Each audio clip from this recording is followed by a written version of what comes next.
Welcome to your course. We're excited you've joined us in this innovative way of learning. Our aim is to provide you with a great and cost-effective learning experience. You should find our learning platform easy to use. I'll quickly walk you through its features, and then you can jump into the course. If you have already taken one of these courses with Webucator, feel free to stop this video and move on to the next activity. Before we get into the details, I want to make one quick recommendation, and that is that you watch all the presentations, including this one, in full screen mode. Each course is divided up into lessons. For example, here's our Introduction to JavaScript course. You can see at the top a short course description, and below that links to your course setup instructions and to your class files. If you have purchased our Plus or Premium subscription, you will also see the names of your instructor or instructors with links to short bios. These are the people available to help you with your course. If you have purchased the Premium subscription, you will also see a schedule appointment link, which will allow you to schedule a time to meet with your instructor in a web conference to address any specific questions or problems you have as you go through the course. As you can see, this particular course has 9 lessons. These lessons build on each other and are designed to be learned in sequence. Many self-paced courses allow you to jump from lesson to lesson and activity to activity. This is often advertised as a feature, but it's not a feature you want. It's a distraction.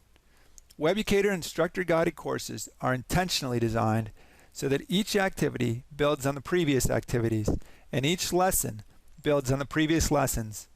This is the most effective way to learn. Additionally, our courses combine different ways of learning the material so that you will learn by reading, watching and hearing, doing, exploring, and providing feedback. The student taking this course has completed lessons 1 and 2. So let's take a look at lesson 3, variables, arrays, and operators. At the top of each lesson, you will find a short description, an estimated time to complete the lesson, and a list of goals. The lesson is divided into activities.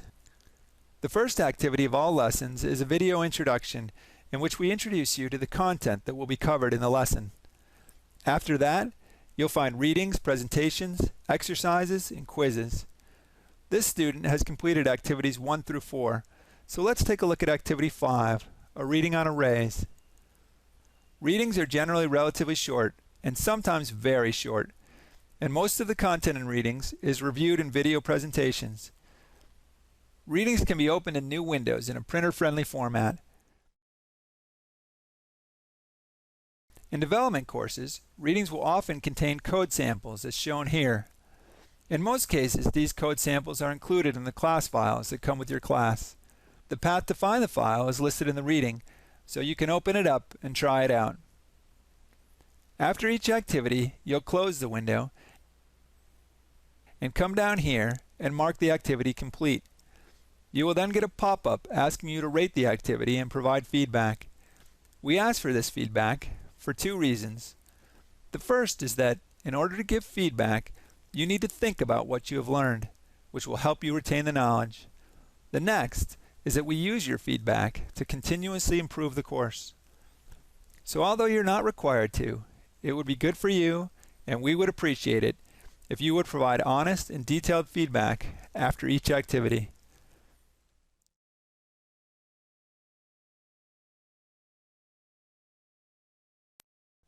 After this step, your activity will be marked as complete, and you can move on to the next activity, in this case, a presentation reviewing the reading.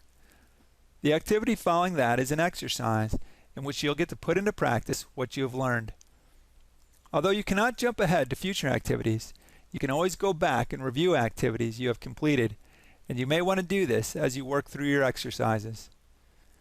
If you have registered for the Plus or Premium levels of the course, you will be able to ask questions of your instructor as you go through the course by pointing to the question mark below an activity and selecting Ask a Question.